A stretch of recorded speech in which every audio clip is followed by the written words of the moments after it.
പഹൽഗാം ഭീകരാക്രമണത്തിന്റെ പശ്ചാത്തലത്തിൽ ഇന്ത്യയും പാകിസ്ഥാനും തമ്മിലുള്ള പ്രശ്നങ്ങൾ ഗുരുതരമാകുന്ന സാഹചര്യത്തിൽ വ്യോമമേഖല അടച്ച് കടുത്ത നടപടിയുമായി ഇന്ത്യ ഇപ്പോൾ രംഗത്ത് വരികയാണ്. പാകിസ്ഥാൻ എയർലൈൻസ് വിമാനങ്ങൾക്കും പാകിസ്ഥാനിലേക്ക് സർവീസ് നടത്തുന്ന കമ്പനികൾക്കും ഇന്ത്യൻ വ്യോമപാത ഉപയോഗിക്കാൻ സാധിക്കില്ല എന്നുള്ളതാണ് എടുത്തു പറയേണ്ട കാര്യം. ഭീകരാക്രമണത്തിന് പിന്നാലെ ഇന്ത്യ കടുത്ത നടപടികൾ സ്വീകരിച്ചതോടെ പാകിസ്ഥാൻ അടിയന്തരമായി വ്യോമമേഖല അടയ്ക്കുകയും ചെയ്തിരുന്നു.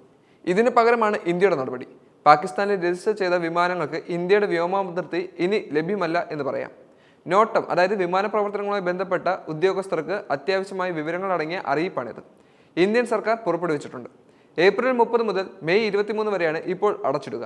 പിന്നീടുള്ള നടപടി അടുത്ത ഘട്ടത്തിലായിരിക്കും. ഇന്ത്യയും പാകിസ്ഥാനുമുള്ള പ്രശ്നം ഇപ്പോൾ വളരെയധികം സങ്കീർണമായിക്കൊണ്ടിരിക്കുകയാണ്. ഇന്ത്യയും പാകിസ്ഥാനും തമ്മിലുള്ള പ്രശ്നങ്ങൾക്ക് ഒരു പരിഹാരം ഉടൻ കണ്ടെത്താൻ സാധിച്ചില്ലെങ്കിൽ അത് ലോകോത്തര രാജ്യങ്ങളടങ്ങുന്ന വലിയൊരു യുദ്ധമായി മാറാനുള്ള സാഹചര്യമുണ്ടാകും. യഥാർത്ഥത്തിൽ എന്താണ് സംഭവിക്കുന്നത് എന്ന് പോലും മനസ്സിലാകാതെ പല രാജ്യങ്ങളും ഇപ്പോൾ പാകിസ്ഥാന് പിന്തുണയുമായി വരുന്നു.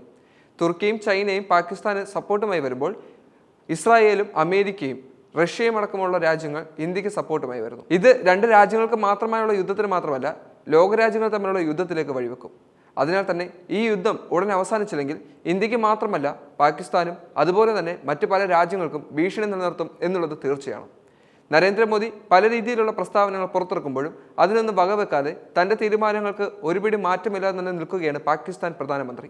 അതുകൊണ്ട് തന്നെ പാകിസ്ഥാന് കടുത്ത പ്രതിരോധം തന്നെ ഇന്ത്യ ഏർപ്പെടുത്തുന്നുണ്ട്. യഥാർത്ഥത്തിൽ വലിയ രീതിയിലുള്ള യുദ്ധങ്ങൾ ഇനിയാണ് ആരംഭിക്കാൻ സാധ്യതയെന്നും മുന്നറിയിപ്പുകൾ ലഭിച്ചു കഴിഞ്ഞു. അതുകൊണ്ട് തന്നെ ഈ യുദ്ധം ഉടൻ അവസാനിക്കുമെന്ന് നമുക്ക് പ്രതീക്ഷിക്കാം.